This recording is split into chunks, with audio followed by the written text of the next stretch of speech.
अनुराग एक साधं नाव, पण त्याच्या आयुष्यातली कहाणी साधी नव्हती. लहानपणापासूनच त्याच्या आयुष्यानं त्याला खूप लवकर मोठं केलं होतं. ज्या वयात मुलं स्वप्न बघतात, मित्रांसोबत हसतात, खेळतात, त्या वयात अनुराग जबाबदाऱ्यांच्या ओझ्याखाली दबून गेला होता. घरात वडील आजारी, आई घर सांभाळणारी आणि त्याच्यावर 3 जणांची जबाबदारी, 2 लहान भाऊ आणि 1 बहीण. घरची परिस्थिती फारशी चांगली नव्हती. कधीकधी घरात जेवणासाठी सुद्धा पैसे नसत. त्यावेळी अनुरागनं एक निर्णय घेतला. मी काहीही करेन, पण माझ्या कुटुंबाला कधी कमी पडू देणार नाही. कॉलेजला जात असताना तो संध्याकाळी एका दुकानात काम करू लागला. रात्री उशिरापर्यंत काम, सकाळी पुन्हा कॉलेज, थकवा, झोप, भूक हे सगळं त्यानं दुर्लक्षित केलं.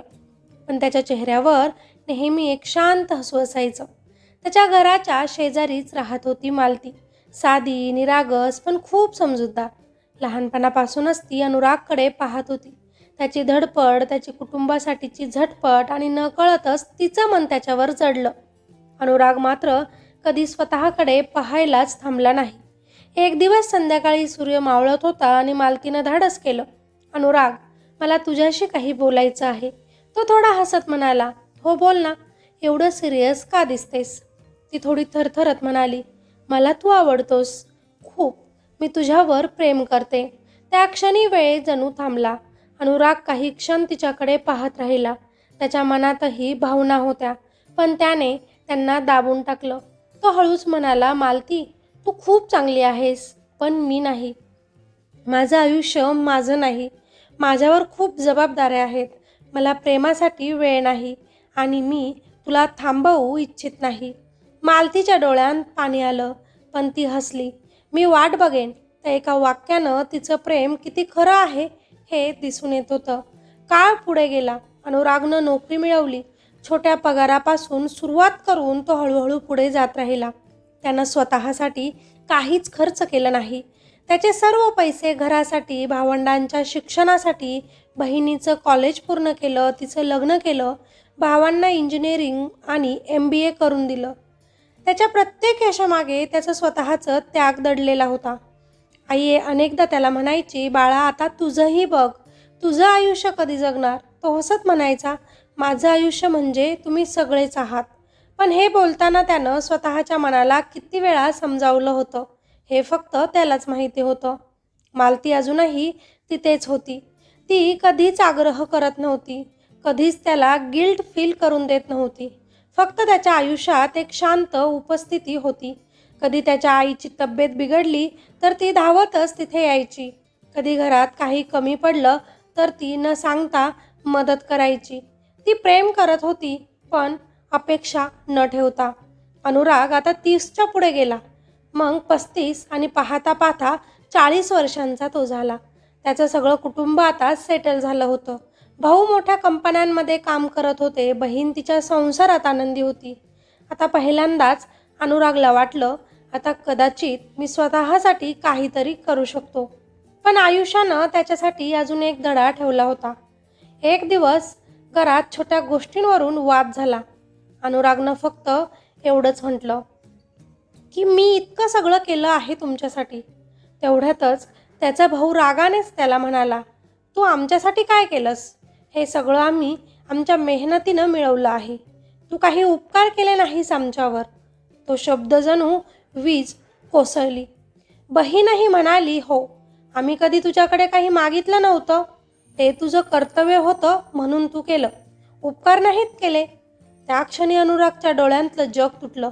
तो काही बोललाच नाही. तो फक्त शांतपणे बाहेर गेला आणि एकटाच बसला.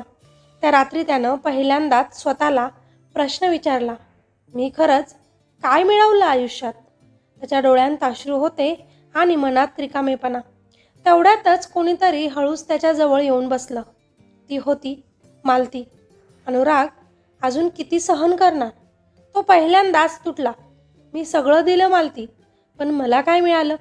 मालतीनं त्याचा हात घट्ट धरला. मी आहे ना.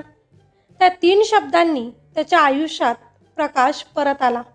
त्याला पहिल्यांदाच जाणवलं, कोणीतरी आहे जो त्याला समजतो आणि तो त्याच्यासाठी आहे. दुसऱ्याच दिवशी सकाळी अनुराग मालतीच्या घरी गेला. त्याच्या डोळ्यात पश्चाताप होता आणि मनात एक मोठा निर्णय. मालती, मला माफ कर. मी तुला खूप वर्ष थांबवलं. मी नेहमी माझ्या कुटुंबासाठी जगलो. पण आज मला समजलं की मी स्वतःलाच हरवलं आणि तू कधीच मला सोडलं नाहीस. तू माझ्याशी लग्न करशील? मालतीच्या डोळ्यांत अश्रू आले, पण चेहऱ्यावर समाधान होतं. ती हसत म्हणाली, मी आजही तुझीच आहे. त्यांचं लग्न झालं. साधं, शांत, पण खूप खरं. अनुरागने पहिल्यांदाच स्वतःसाठी जगायला सुरुवात केली. दोघांनी मिळून एक छोटा व्यवसाय सुरू केला. पहिल्यांदा खूप अडचणी आल्या, पण यावेळी अनुराग एकटा नव्हता. मालती त्याच्यासोबत होती. प्रत्येक पावलावर त्यांनी मेहनत केली, एकमेकांवर विश्वास ठेवला आणि काही वर्षांतच त्यांचा व्यवसाय खूप मोठा झाला.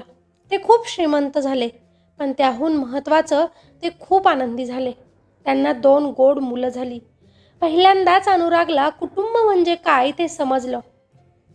रक्ताच्या नात्यापेक्षा जास्त मनाच्या नात्यांना महत्त्व असतं हे त्याला कळलं. दरम्यान त्याचे भाऊ बहिणी त्यांच्या चुकांचा विचार करत होते. त्यांना आता जाणवलं होतं की अनुरागने त्यांच्यासाठी काय काय केलं होतं, पण आता त्यासाठी खूप उशीर झाला होता. ते त्याच्याकडे आले त्याची माफी मागायला, पण अनुराग आता खूप बदलला होता. तो त्यांच्यावर रागवला नव्हता, पण तो परत मागेही वळाला नाही. तो फक्त हसूनच म्हणाला की तुमचं आयुष्य आता तुम्ही जगा. मी आता माझं आयुष्य जगतोय. तसाही मी कोण? कर्तव्य संपले आता. आणि तो असं बोलून तिथून निघून गेला त्याच्या छोट्याशा पण खूप सुंदर जगात. मालती, त्याची मुलं आणि त्याचं ते खरं आयुष्य. त्या दिवशी रात्री तो बाल्कनीत उभा होता. मालती त्याच्या बाजूला आली. काय विचार करतोयस? तो हसला. स्वतःला हरवून शेवटी स्वतःलाच सापडलो. मालतीनं त्याचा हात हातात घेतला आणि त्या क्षणी त्याला समजलं की खरं सुख म्हणजे काय असतं. मित्र आणि मैत्रिणींनो, आपण आयुष्यात अनेक लोकांसाठी जगतो, त्यांच्यासाठी स्वतःला विसरतो, पण प्रत्येक वेळी त्याचं फळ आपल्याला मिळेलच असं नाही. कधीकधी आपलेच लोक आपल्याला विसरतात. म्हणून स्वतःसाठी जगणं चुकीचं नाही. ज्यांना आपली किंमतच नाही त्यांच्यासाठी स्वतःला अजिबात हरवू नका. कारण शेवटी आपल्याला खरं समजणारा, आपल्यावर खरं प्रेम करणारा एकच माणूस आपल्यासाठी पुरेसा असतो. आणि जर तो तुमच्यासोबत असेल तर तुम्ही जगातले सर्वात श्रीमंत माणूस आहात. कधीकधी आयुष्य आपल्याला अशा वळणावर आणून उभं करतं जिथे आपण स्वतःलाच विचारतो की मी इतकं सहन केलं, पण मला यात काय मिळालं? आपण आपल्या माणसांसाठी जगत राहतो, त्यांच्या आनंदात आपला आनंद शोधतो, त्यांच्या स्वप्नांसाठी स्वतःची स्वप्न बाजूला ठेवतो आणि नकळत स्वतःलाच हरवून बसतो. पण प्रत्येक वेळी आपल्या त्यागाची कदर होईलच असं नाही.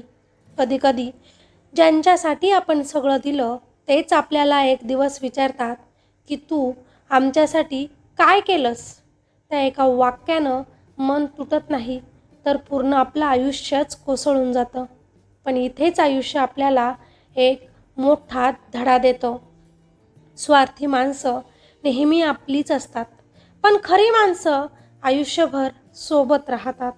ज्यांनी आपल्याला कधी समजून घेतलं नाही त्यांच्यासाठी आपण आयुष्यभर झटत राहिलो, पण ज्यांनी आपल्याला शांतपणे निस्वार्थपणे प्रेम दिलं त्यांना आपणच दूर ठेवलं. आणि जेव्हा सगळे सोडून जातात तेव्हा कळतं आपल्याला खरं समजणारं माणूस एकच असतं आणि तेच पुरेसं असतं. आयुष्य हे फक्त कर्तव्य निभावण्यासाठी नसतं, ते जगण्यासाठी असतं. स्वतःसाठी, आपल्या आनंदासाठी, त्या एका माणसासाठी जो आपल्या प्रत्येक दुःखात, प्रत्येक अश्रूत आपल्यासोबत उभा राहतो. उशीर झाला तरी चालतो, पण स्वतःला हरवू नका. कारण जेव्हा तुम्ही स्वतःला शोधता तेव्हाच खरं आयुष्य तुमचं सुरू होतं. आणि लक्षात ठेवा, ज्याच्यासोबत तुम्हाला मी एकटा नाही असं वाटतं तेच तुमचं खरं कुटुंब असतं. कुणाकुणासोबत असं घडलं आहे की तू आमच्यासाठी काय केलंस, तुझं कर्तव्य होतं म्हणून तू केलं, मोठा भाऊ किंवा मोठी बहीण होती म्हणून तू केलं, खाली कॉमेंटमध्ये नक्कीच सांगा ज्यांना हे ऐकायला मिळालं. आणि हा व्हिडिओ आवडला असेल तर नक्कीच लाईक करा. चॅनलवर नवीन असाल तर सबस्क्राईब करा. धन्यवाद.